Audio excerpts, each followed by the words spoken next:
South Korea's capital, Seoul, is currently being brought to a halt by the heaviest snowstorm in 100 years. More than 16.5 centimeters of snow fell on Wednesday morning. This broke the previous record set in November 1972, confirmed the Korean Meteorological Administration. At that time, it was 12.4 centimeters. According to media reports, 220 flights were unable to take off due to the snow.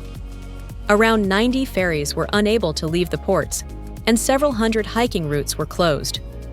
Despite the record winter, more than 100 Koreans came together to prepare kimchi in a temple. The food is to be donated to the poor